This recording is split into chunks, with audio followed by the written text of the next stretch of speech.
What's going on with you guys? You know who it is. It's your boy John Mike, and today I wanted to give you a really quick, down and dirty kind of hands-on review of this MIDI controller that I just picked up. It's called the Williams Allegro 2. It's an 88 key weighted hammer action keyboard, and I'm really impressed by this. It only cost me a couple of $100. I got it at Guitar Center, and I think it's absolutely amazing. I've been using it for about a month, and it's been doing the job very well. It's probably one of the best feeling keyboards that I put my hands on in a while. Just the feel of it is just really nice.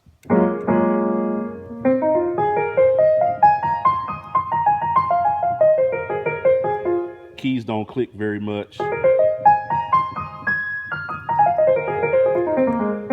Really nice hammer action.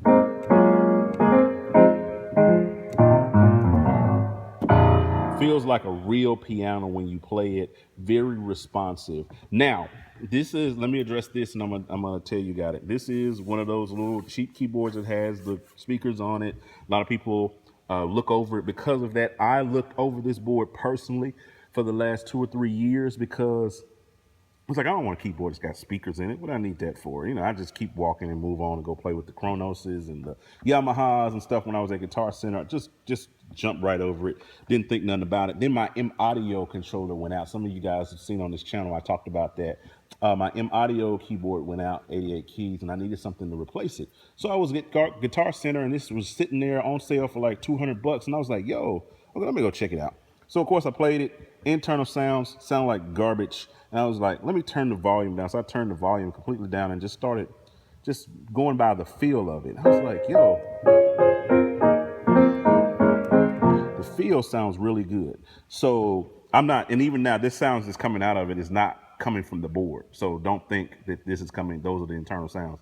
The internal sounds are crap. They just sound like Casio, your basic kind of pianos, that kind of thing. So the volume is turned all the way completely down on this. Now, it has a USB port.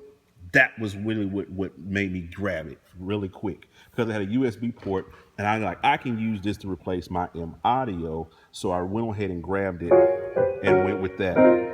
Really good feeling keyboard, really good feeling key bed. That was really what attracted me. And it has the hammer action piano style keys. Now, one of the drawbacks and the cons is it does not have any assignable faders or knobs or anything like that I'm used to. But my M Audio didn't have any assignable knobs or faders, so that really wasn't anything that was a big caveat for me personally. Now, what I did was I picked up this Akai LPD8. Actually, I've had it for a while, and I've used it from time to time with my M Audio, but now I'm using it a whole lot more with this. So I got my sounds and I got it plugged up to my MacBook, and I'm running all my sounds out of Ableton. I'm not going to show you the whole Ableton setup. That's not what this video is about. I'll do that in another video. But what I did was I got all my sounds kind of mapped to the different faders. So if I got piano here. If I need strings, or pad, I'll bring those up. And I can blend my pad in with my piano as much as I need to. I got my MKS right here.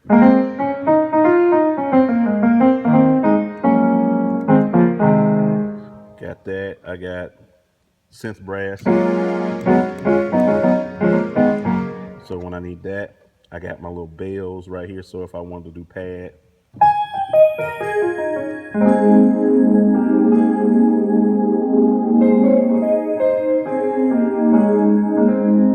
Got that kind of going. And then I got like other sounds like my EP right there. So I turn all of that out.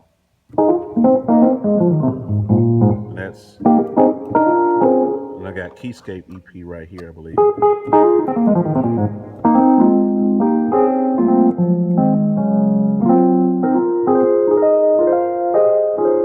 So that's how I'm kind of controlling it and using everything's run out of Ableton, using this as a MIDI controller, 88 keys, Hammer action. I really love the feel.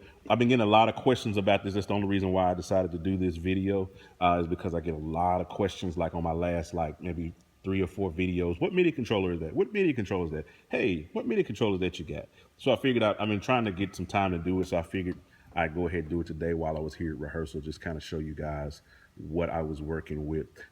It's a really good board. I would suggest it. Some KVAS is. Internal sounds suck. Don't buy it for the internal sounds if you're going to be using it. I mean, but you know, if you just need something to get by, it'll work for you. Or if you need something as a backup with some internal sounds, and this, you know, has some internal sounds in it, you know, they're cool. They're okay. It does not have any sliders or faders or knobs or anything like that that's assignable for, you know, for MIDI. So you'll need to get something like this on the Kai. These are, you know, you can get these cheap, like 20-30 bucks on eBay, or Amazon or whatever. So these are, you know, really cheaply had. But that's a con. No sliders, no faders. And another con is that it does not have any sort of mod wheel or pitch bend. So if you depend on that, that may be a deal breaker for you. Now it does have this modulation effects button right here that simulates the mod wheel being pushed all the way up, which is, it's cool. I don't really use it. I've used it with organ patch to do my Leslie simulation. That's pretty much what I've been using that for, which is really cool because it's like a switch. I can just reach up and hit that to make my Leslie go fast, and then, you know, so that works for that, you know. But mod wheel and pitch bend. But me, I'm a simple kind of guy. I don't really need much in terms of that. I got this board for mains.